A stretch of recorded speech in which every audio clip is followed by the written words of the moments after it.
Are you still single? She said, looking me up and down with a mocking laugh. This woman, who took everything from me, is my sister. Dressed in gaudy and tacky clothes that stand out even in a crowded mall on a holiday, she looks at me with the same malicious expression. I never wanted to see the face of my sister, who has been taking everything from me since I was born, ever again, yet here we are. I feel a chill run down my spine from her vulgarity, unchanged since then, as she utters such words right off the bat. The image of her in the bedroom with my husband 9 years ago flashes back in my mind.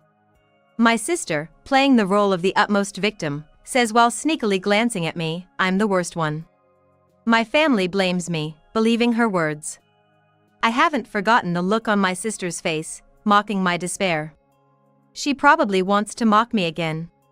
Deciding I'm unhappy and seeming pleased about it. Shopping alone, huh, she laughs, but I find myself able to laugh back. Don't lump me in with the losers, will you? I'm confident I'm happier than you. Meeting her today was just perfect. Because I can mock her in return. Thinking so, I say with utmost calm. Let me introduce you to my husband and daughter. My name is Riker. I'm a housewife who finds happiness in spending time with my family every day. Being called cute and having a youthful face was a complex for me when I was younger, but now at 34, I'm slightly happy to be told I don't look my age. I have an older sister, 3 years my senior. Or perhaps it's more accurate to say I had one, as I've chosen to erase her existence from my life. My sister was always clever, academically excellent, and beautiful. She was the pride of our parents. On the other hand, I wasn't particularly good in my studies or very savvy. My sister always seemed to feel superior by considering me as an absolutely lower being. When we were left home alone and she spilled juice, she would blame it on me, saying, Riker spilled it, but I cleaned it up for her. When our neighbor praised me for greeting them, my sister would boastfully claim, I told her to greet you like that. When it came out that I had bought clothes with the gift card from my grandparents, she told my parents as if I had bought them, saying, Riker, you should not spend it like that. My sister has always been very good at making it seem like the mistakes were mine and that she was covering for me. My parents completely trust her, telling me, Riker, you're always causing trouble for your sister. Don't make things hard for her. If I argued back or blamed my sister, she would badmouth me to my loved ones and ruin my relationships. My parents wouldn't believe anything I said. So, I never argued back and just tried to keep the peace. I got married at the age of 25. But my sister was still single at the time. The fact that I got married before her was unbearable for her. Seeing me unhappy satisfied her needs, so seeing me happy must have been the ultimate humiliation for her. My sister seduced my husband and had an affair. Right after I got married. She cleverly made her way into our new home by telling my husband, Riker said she's staying at her parents' house tonight because she has to get up early tomorrow. She asked me to cook dinner for you instead. Meanwhile, she texted me saying, I'm going to drop off some cake from the new bakery near the station. Ken invited me to join, so I'll be waiting at your place. I had a bad feeling and rushed home to find silence in the living room, but heard creaking sounds from the bedroom. When I cautiously opened the bedroom door, I found my sister and husband cuddling on our bed. My sister had intentionally made sure I would catch them in bed together, just to see my devastated face. I knew this was the kind of person she was. I had already told Ken about all the times I had to endure things because of my sister since we were kids. And yet, why? The shock of being cheated on so soon into my marriage, and by my sister no less, infuriated me. I confronted Ken, she's my sister, you know? If you're gonna cheat, at least pick someone else. My sister then tearfully admitted, I'm sorry. You're right. Ken, we should have considered Riker's feelings. It was wrong of us. Riker, I'm the one to blame.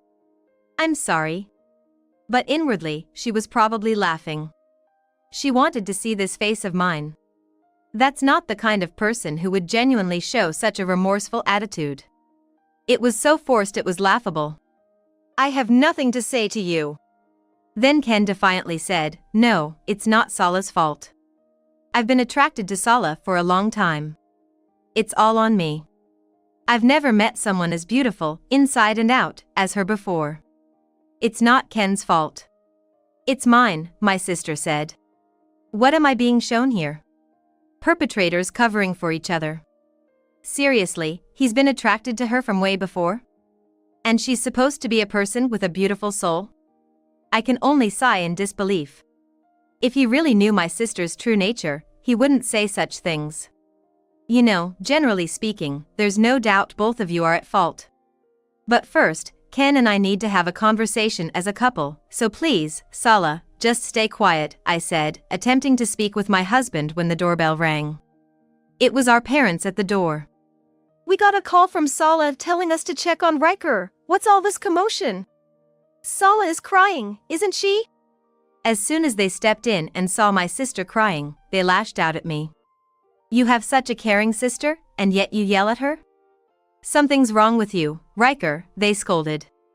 I knew it was wrong, but I fell in love. And when I found out Ken felt the same, I couldn't control my feelings. My sister cried, and my parents sympathized with her. Even if I explained, they'd say, Sala is so kind, she's always hidden her feelings for Ken. Sala didn't mean any harm. Falling in love is just like that, right? Riker, you're not trying to understand her feelings. Ken falling for the kind Sala over you, who doesn't try to understand others, seems only natural. I'm the only one who distrusts my sister. Everyone here is an enemy. My words fall on deaf ears. It's always been this way. This is normal. Just because you're married doesn't mean your partner will always stand by you. After all, even my own parents don't believe me. Resigned, I suppressed my feelings and swallowed the words I wanted to say. My husband immediately said he wanted a divorce, but I wasn't ready to make that decision yet. Marriage and divorce aren't things to be taken lightly, I thought. Even before we were married, his family would say, Riker is truly the ideal wife. My in-laws understood me better than my own family. I didn't want to disappoint them. More than anything, I didn't want to let things go my sister's way. However, unbeknownst to me, my sister had apparently gone to meet my in-laws. Suddenly, my in-laws said, please divorce Ken. If you continue this marriage, Ken will live through hell.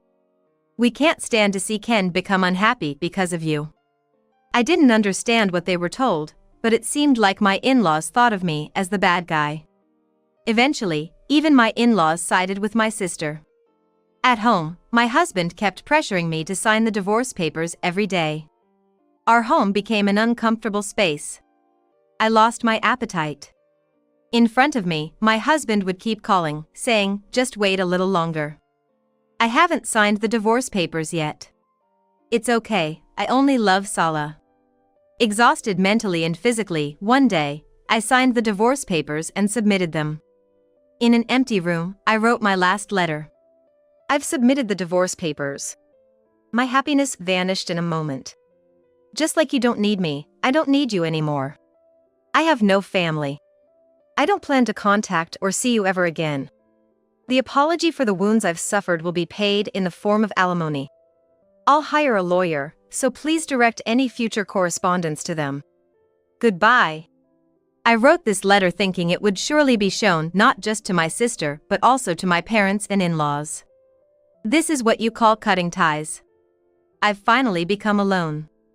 Though I felt a bit lonely, there was a sense of relief, as if freed from chains that had been holding me. When I claimed alimony, he surprisingly agreed without much fuss. It seemed they relied on my parents and his parents. Both couples, and my parents, called me a heartless woman, but I could hardly muster even a laugh. Anyway, I received the alimony and cut ties with my family. During that time, I didn't receive any contact from anyone and spent my days in a truly peaceful state.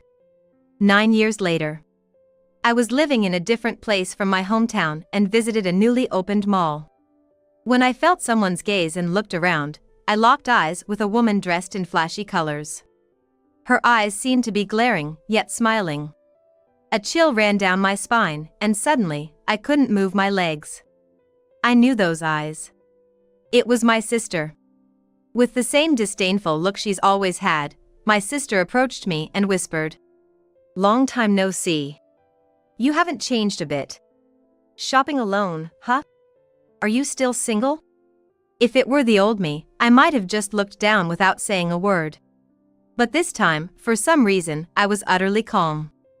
The bustling atmosphere of the shopping mall seemed to prevent this from becoming a space just for the two of us. Perhaps because of the lively music playing in the stores, I was able to answer in a surprisingly cheerful voice. "Long time no see. It's good to see you're well too. Actually, this is a great opportunity to introduce you to my husband and daughter." While we were having this conversation, my husband and daughter returned to me at just the right moment, saying, "There you are." We couldn't decide on a present for Mom, so we thought we'd pick it out together. Today, we came to the mall because my daughter invited me, saying, "It's almost Mom's birthday, let's go buy a present." Seeing my husband and daughter, my sister's mouth fell open, speechless. I was a bit surprised she realized it. After all, my current husband goes by the name Sean and is quite a famous celebrity. That's why, when he's not working, he tries not to be recognized as a celebrity by wearing hats or masks. My sister's eyes widened even more when she saw Julie next to Sean. My daughter has been active as a child actor since before she started kindergarten, and now at the age of 10, she's also appearing in dramas. Like Sean, she's in disguise. That my sister recognized them despite their disguises suggests she knew who Sean and Julie were. While my sister looked at them in astonishment, she grabbed my shoulder tightly and growled in a low voice. "How could someone like you marry a celebrity? What did you do? There must be something shady behind this." Her voice was chillingly cold, but I glared back at her fiercely. However, my sister's expression suddenly turned bright and cheerful. Caught off guard by her quick change of demeanor, Sean, who had approached us, subtly placed himself between my sister and me, preventing her from touching me further. Before Sean could say anything, my sister put on a refreshingly bright smile like I'd never seen before. "Nice to meet you. I'm Sulla, Riker's sister. Riker hasn't been in touch with us at all, so we haven't seen each other in a long time. But I'm so happy to see you today. I've been really worried, so it's a relief. Let's all get together for a meal sometime soon. I've actually been a huge fan of you too," she said in a honeyed voice. It seemed she genuinely was a big fan of my husband and daughter. "You sang the theme song for that drama you starred in, right? It was the best. No matter the role, your acting is incredible, and I always get so drawn in," she gushed about the dramas and TV shows they had appeared in, speaking breathlessly. She also complimented my daughter. "You were singing in that drama, right? I went to that special live performance. Your singing is so good, just like Sean's. Your eyes, don't they resemble Sean's? But your smile is definitely like Naomi's. After all, she's your real mom. Born to such beautiful parents, of course, you're cute. It's a bit sad, though, that a real family of 3 can't live together," she said with a smile. Naomi is Sean's ex-wife. A very beautiful woman who juggles modeling and acting. As if to spite me, my sister kept lavishly praising how much Jolie resembled her real mom. Jolie seemed to notice my sister's true intentions, but kept smiling. "People say I resemble my dad, especially my nose. And I often hear my mom's eyes. But my friends say I'm kind-hearted like my mom when someone's in trouble. I'm really happy to have such a wonderful mom and mother." My sister, who seemed to want to coax out some expression of longing for her real mother from Jolie, froze with a smile at Jolie's words. Seeing my sister at a loss for words, Sean sighed softly, spun me around, and gently pushed me to walk. "You must be busy, so we'll be going now," I heard Sean say as he ended the conversation, with Julie pulling at my hand. My sister's voice calling out "wait" or "just a moment" faded away, and Sean, who caught up with us, let out a light laugh. It was too obvious to miss. "Let's hurry before she catches up." Julie and Sean led me through various stores in the mall at a brisk pace. Eventually, my sister couldn't keep up, and we breathed a sigh of relief as we got into the car. Their firm stance was because I had shared everything with them. After 9 years, I have someone who unwaveringly believed in me. It was indescribably joyous. Growing up, I was often referred to as, "Oh, you're her sister," always defined by my sister's presence. She protected me in elementary school so I wouldn't be left out. She may be happy to be praised as a dependable sister. Then, she began to crave more and more praise. Gradually, my sister started introducing me to everyone she met. She's a bit clumsy, but a good kid. Struggles with math, but does a bit better in linguistics. She's shy, so it might take some time to warm up. Opposite to my sister, who was praised as the kind and reliable one, I was labeled as the clumsy sister, the one who couldn't do math, the one who was just not as good as her sister. My sister got a taste for being valued by putting me down. So, she started spreading the word about my weaknesses and hated it whenever I tried to overcome them. If I was studying extra math problems at home, she'd invite friends over to play loudly next to me, making it hard to concentrate. If I was practicing running on the track because I was slow, she'd gather her friends on the same track to play dodgeball, creating an environment where I couldn't practice well. To our parents, my sister was the wonderful older sister who looked out for her less capable sibling. I was always the clumsy one, inferior to my sister in every aspect. That environment was unbearable for me, so when I entered middle school, I asked to board with my grandparents. Luckily, my grandparents were the type who treated their grandchildren equally, without favoring one over the other because of their birth order. So, when I said I wanted to live with them to go to school, they simply responded, "We don't mind. Discuss it with your family and decide." I remember bringing it up to my parents, who glanced at me and simply said, "Sure." They then went back to watching TV or opening a beer, without asking why or how long I planned to stay. It was clear I wasn't loved or cared about, which hurt. But at the same time, I felt a sense of relief at being freed from my parents and sister. I lived with my grandparents from middle through high school, experiencing a freedom I'd never known before. I couldn't bear to return home for college, so I worked part-time and lived on my own. The comfort of being away from my sister was irreplaceable, and I felt truly at peace and happy. Returning to the stifling life with my sister as an adult only happened because my parents asked me to come back home. Elated to feel needed by my parents for the first time, I quickly returned home, only to discover the reason I was needed was for my sister's sake. "Sala wants to go to nail technician school, so we need your help," they told me. Essentially, my sister attending vocational school meant additional expenses, and my parents were hoping for financial contributions from my salary. Realizing the truth was disheartening, yet my parents said, "It's such a relief to have Riker here since Sala is always chasing her dreams." We're at ease knowing Riker has a stable job, which made me hold back tears. That moment of being valued over my sister made it hard to leave home again. Feeling happy about that, I found it hard to leave my family home and continued living there for quite some time.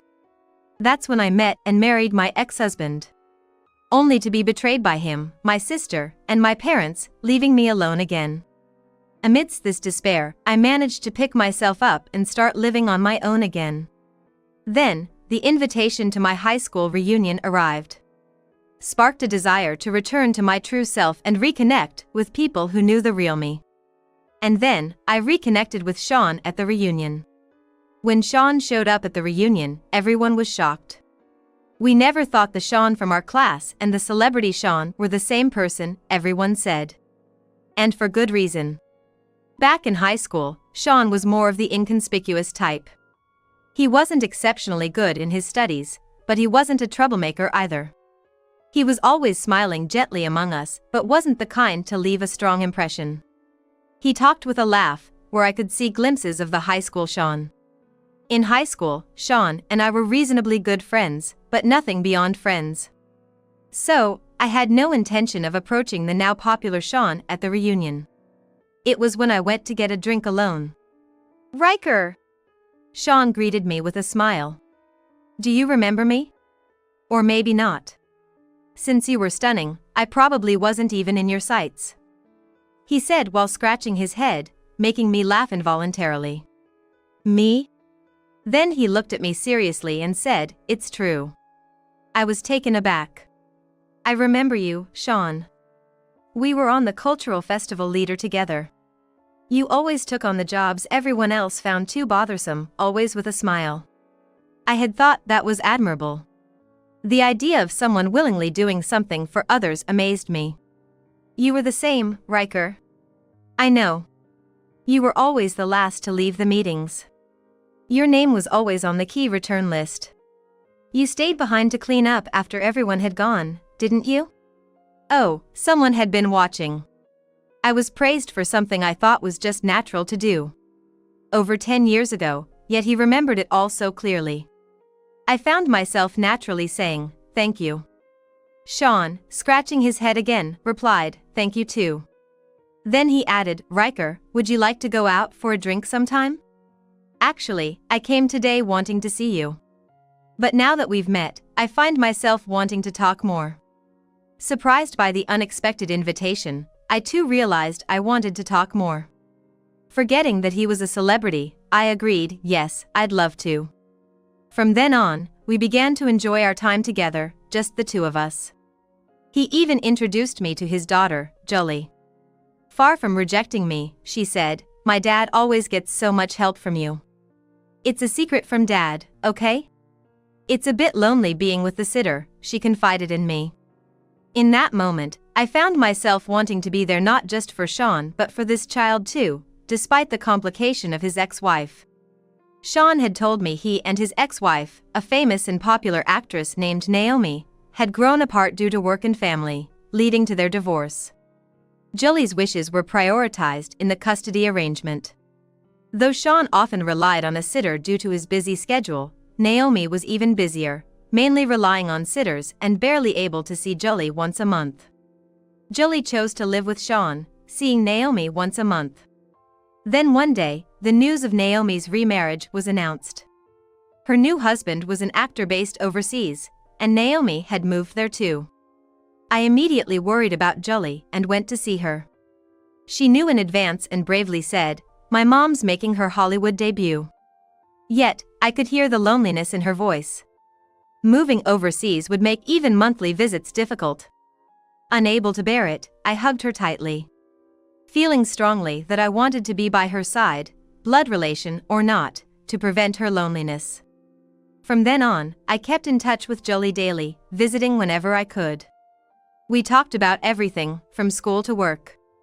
And when Jolie hugged me, trembling and saying, this is my mom, to a friend while we were out shopping, that sealed my decision. I accepted Sean's proposal, and we became a new family.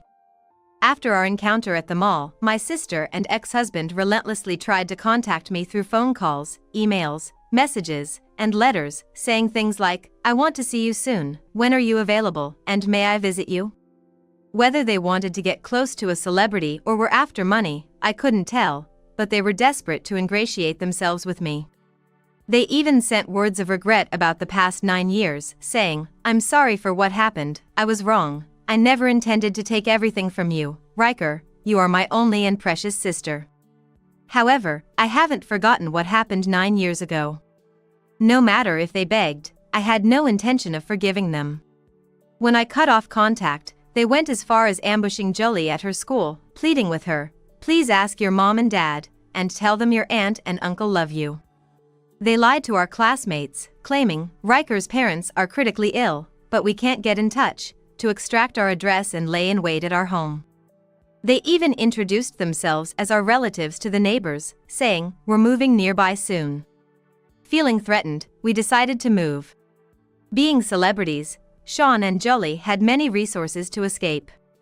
After the move and leaving the matter to Sean's agency, the harassment from my sister and ex-husband ceased.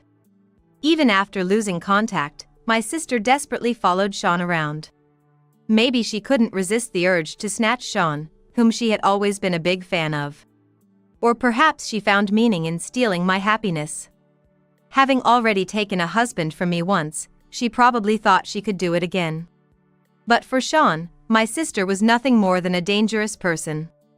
She sent emails to his agency, saying things like, break up with Riker, you should be with me, you really love me, don't you? I'll come and get you, quickly getting marked by the company. She even went so far as to pay our friends to dig up contact information and my workplace. Not all friends were on our side. Leaked information led my sister to Sean, turning her into a frightening stalker.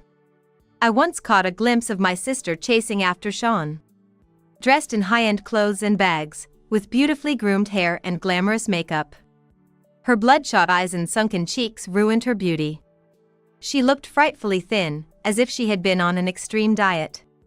When she tried to cling to Sean with her frail arms and lashed out at Jolie, the police and Sean's agency were finally able to take action. A restraining order was quickly issued, and she was nearly charged with assault and other offenses. As usual, my parents still doted on my sister, who remained beloved. But their gossipy nature led them to boast about having a famous celebrity in the family, even though we had cut ties with them. To the neighbors, it seemed like a lie, and recently, they've started to keep their distance. After marrying Sean, I quit my previous job and now assist with Sean and Jolie's talent activities. They have modernly embraced the online alongside our main jobs, engaging in streaming activities. Sometimes, I appear as a performer too, though my face and figure are hidden. Supporting their activities has become my raison d'être. My daughter has grown quite attached to me, treating me, her stepmother, like her real mom. I find her just as adorable as if she were my own. She often shares on social media about our outings, and we receive comments like the ideal parent-child duo and just like sisters from the public. Sean continues to dote on me and our daughter, often sharing lovey-dovey stories about us on TV. Our love story, of a high school crush blossoming after many years, seems like a miraculous tale to many, attracting interest from novelists and filmmakers. Once, my ex-husband even showed up attempting to mooch off our success but was swiftly escorted away by security before I even knew it. Sean's parents, who remembered me from just one meeting in high school, now treat me like real family, going on trips together. When we got married, my in-laws said, "We're so happy Riker, who cares so deeply for others, is joining Sean as his wife. From now on, you're family. We'll cherish you like our own daughter." Sean tells me, "I'm happy just having Riker by my side." My daughter thanks me for being her mom. From hitting rock bottom 9 years ago, I now live each day in true happiness with my real family.